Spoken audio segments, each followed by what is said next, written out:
Y hoy vengo a hablar del tipo de teatro que originó unas máscaras que pueden verse como bastante diabólicas: el teatro no japonés.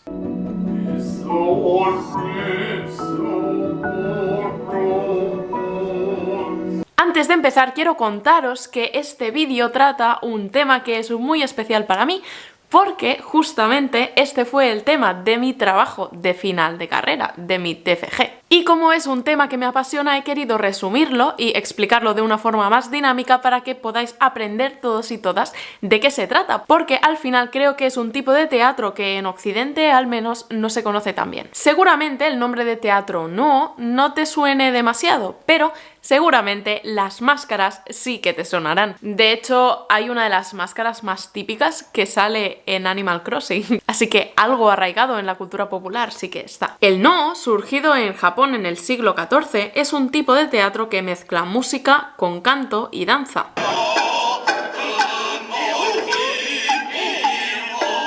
Una especie de musical muy extraño de ver a través de ojos occidentales, porque es muy estático. Lo más interesante de este estilo teatral es que tiene un gran carácter ritual y su estructura tradicional se ha preservado a lo largo de los siglos. Vamos a empezar por el principio, y es que el teatro no japonés surgió en el siglo XIV, o lo que se conoce en Japón como el periodo Muromachi. Según la leyenda, en Nara había un santuario dedicado al kami Kasuga, que bailó debajo de un pino que había allí mismo, en el propio santuario. Hago por aquí un apunte: los kami son una especie de seres que hay entre medio de deidades y espíritus. Son dioses, pero existen muchos de ellos y la mayoría se encuentran en la naturaleza, aunque también se pueden encontrar en objetos cotidianos, y en realidad es como que se encuentran en todas partes. No llega a ser considerado como un dios de la forma en la que en Occidente hablamos de ellos, porque no es que sean todopoderosos, pero tampoco son del todo espíritus, porque sí que tienen cierto poder. Entonces, directamente en este vídeo voy a llamarles kami en vez de llamarles dioses o espíritus, porque al final es la palabra originaria y es muchísimo más precisa. Dicho esto, continúo con lo mío. Que bueno, tú dirás, porque un kami se haya puesto a bailar debajo de un pino se va a crear toda una disciplina teatral entera. Pues parece cómico, pero bueno, sí, podría decirse que sí, que fue exactamente por este motivo. Pero bueno, la historia más larga es que a partir de esta leyenda, la población empezó a recrear lo que este kami había bailado. Esto es algo muy típico de los rituales. Existe una leyenda en la que alguien importante para la religión en cuestión hizo algo importante y luego la población lo reproduce para poder acercarse a esta deidad. En este caso, la religión que está ligada a los rituales precedentes al teatro no es el shintoísmo, religión originaria de Japón y de la que ya os hablé en este vídeo de aquí cuando os hablé de fantasmas japoneses y Pokémon Fantasma. Si no lo has visto todavía, ve a verlo porque es un vídeo muy guay, en serio. El tema es que estos bailes previos al teatro no se fueron desarrollando entre los siglos VII y XIII. Y fue en el año 1374, es una fecha muy precisa, cuando podemos decir que el teatro no existe como tal. El tema es que el shogun Ashikaga Yoshimitsu asistió a este santuario de Nara, donde se había realizado este primer baile debajo de un pino por un kami. Pues bueno, ya sabéis, en ese mismo santuario se habían ido haciendo a lo largo de los años y a lo largo de los siglos este tipo de danzas, y simplemente el shogun fue a verlas. Y ahí se encontró con Seami y Kanami, que eran dos monjes que estaban especializados en realizar este tipo de danzas rituales. Pues Kanami era el padre de Seami. Y Seami, a partir de todo aquello, se puso a teorizar sobre lo que era el teatro no, cómo se desarrollaba, etc. Es decir, que pasó de ser un ritual en el que simplemente se reproducía un hipotético baile que un kami había hecho, a ser una disciplina teorizada y con una serie de normas. Y estas normas serán muy importantes porque el teatro no es para nada algo que se deje al azar, sino que hay un montón de normas, un montón de dinámicas que son siempre de la misma forma y que los actores tienen que desarrollar de una forma muy concreta. Y todo esto, toda esta teoría la desarrolló Seami. Bueno, yo lo he pronunciado muy a la española, pero en realidad se debería pronunciar Zeami. ¿Y por qué decidió Zeami teorizar sobre esto? Pues, según su forma de ver las cosas, él creía que el teatro podía servir como forma de instruir a la sociedad. Consideraba que el teatro tranquiliza el corazón de las personas, haciéndoles vivir una vida más longeva. Sin embargo, él consideraba que solamente había unos pocos que podían transmitir toda esta paz, toda esta tranquilidad a través del teatro. Y estos únicos elegidos eran los grandes maestros del teatro, ¿no? Pero claro, ¿cómo iban a surgir grandes maestros si no existían unas normas bajo las cuales ellos se puedan regir? Si no existe una forma exacta a través de la cual se tiene que funcionar, pues al final tampoco podrían existir estos maestros. Por eso, Zeami creyó que era tan importante crear una teoría teatral para el teatro, ¿no?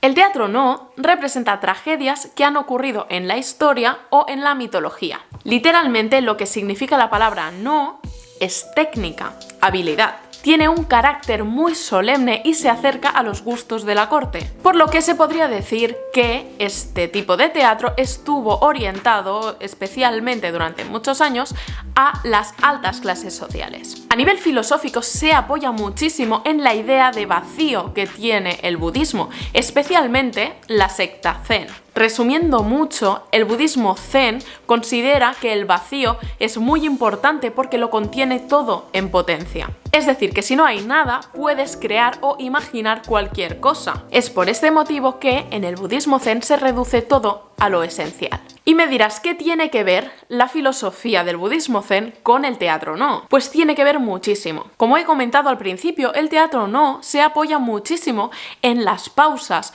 los silencios y las posturas estáticas de los actores.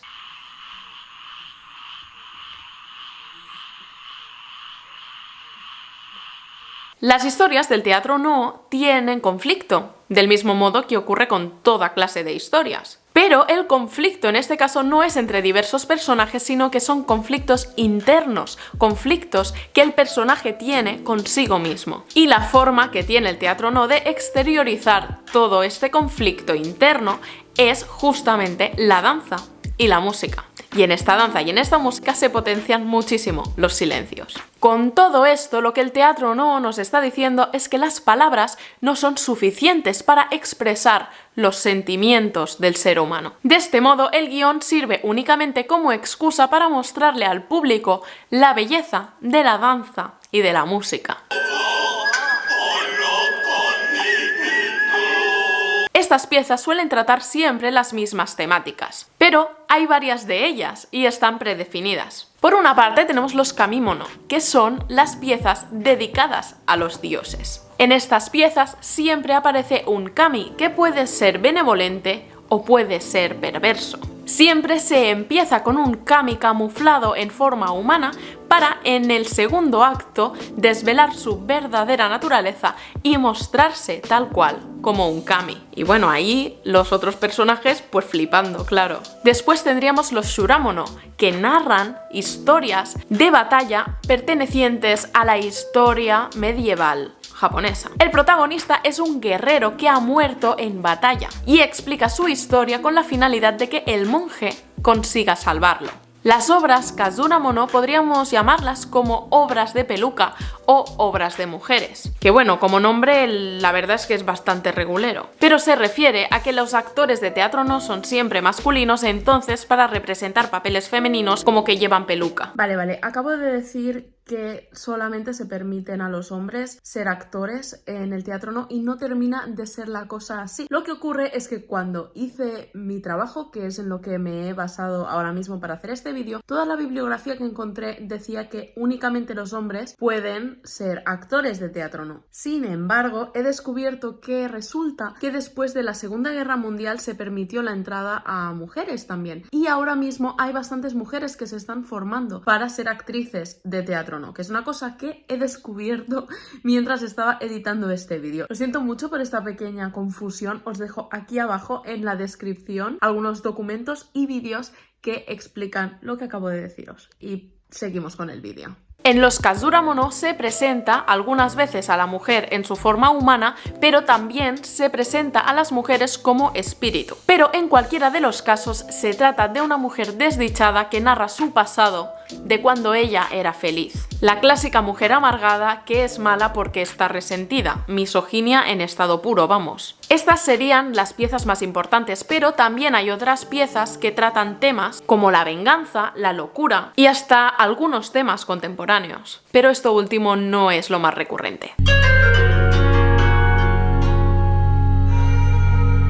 ¿Te acuerdas que al principio del vídeo te he dicho que el teatro no tiene un carácter ritual? Pues no lo decía en vano, y uno de los elementos más representativos de este carácter ritual son justamente las máscaras que utilizan. Y es que las máscaras no son simplemente meros objetos que los actores utilicen para su representación, sin más. No es únicamente parte del vestuario, sino que se cree que el espíritu del personaje al que se representa en la obra vive realmente dentro de la máscara. Y cuando esta máscara se utiliza, el espíritu posee de alguna forma al actor para que el actor pueda desarrollar la función. Es decir, que estaríamos en una fina línea entre lo que es el teatro y lo que es el ritual, porque de algún modo realmente el kami está encima del escenario representándolo y tomando el cuerpo del actor para llevar a cabo esta representación. Así que digamos que el público está viendo en el fondo a la deidad encima del escenario.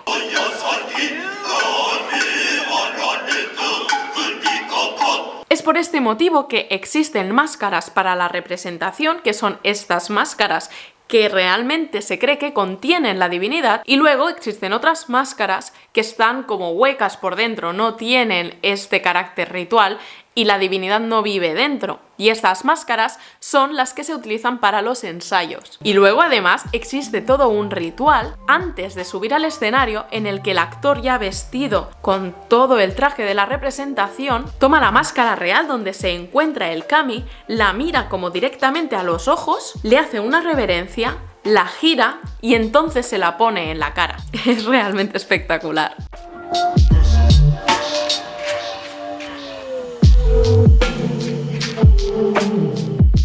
Y bueno, esto que puede parecer algo como muy loco a nuestros ojos, ¿no? A nuestra cultura, en realidad no es algo tan raro si lo miras con los ojos de la religión shintoísta. Y es que la religión shintoísta aboga por la creencia de espíritus, ya os lo he dicho, en la naturaleza, pero también en los objetos cotidianos. Así que no es ninguna locura pensar que dentro de estas máscaras realmente viven estos kami. Más todavía si tenemos en cuenta que las máscaras se utilizan únicamente para aquellos personajes que son espíritus o personajes mitológicos que tienen cabida en las leyendas. Y es que no todos los personajes necesitan de una máscara. Únicamente lo necesitan los kami, los espíritus y las mujeres. Porque sí, las mujeres no entran en la categoría de humano. Porque las historias de las mujeres que hay en el teatro no se centran en aquellas que o bien han llegado a la locura o son directamente espíritus, por lo que no son humanas. Y aunque en el primer acto se muestren mujeres que efectivamente son humanas, son de carne y hueso, deben llevar máscara igualmente. Que de hecho la máscara para representar a las mujeres es la máscara más representativa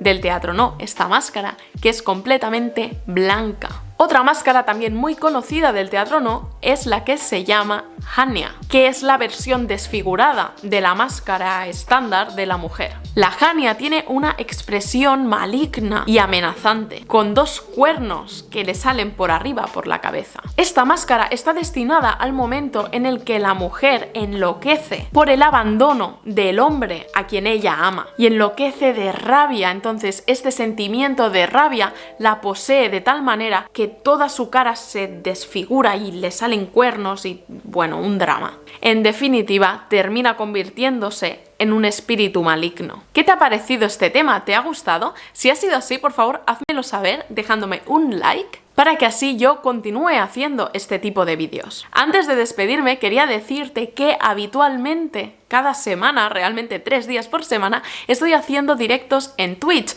donde hablamos 1 horita y media de arte y la otra 1 horita y media la dedicamos a jugar a juegos que tienen un apartado de arte precioso. Entonces así vamos descubriendo videojuegos que son verdaderas obras de arte. Así que si te gusta la plataforma, pásate porque lo pasaremos genial. Dicho esto, suscríbete a este canal, puedes hacerlo en este botón de aquí y cuando lo hayas hecho, ve a ver este vídeo de aquí en el que te hablo de fantasmas japoneses y Pokémon. No tardaré en volver.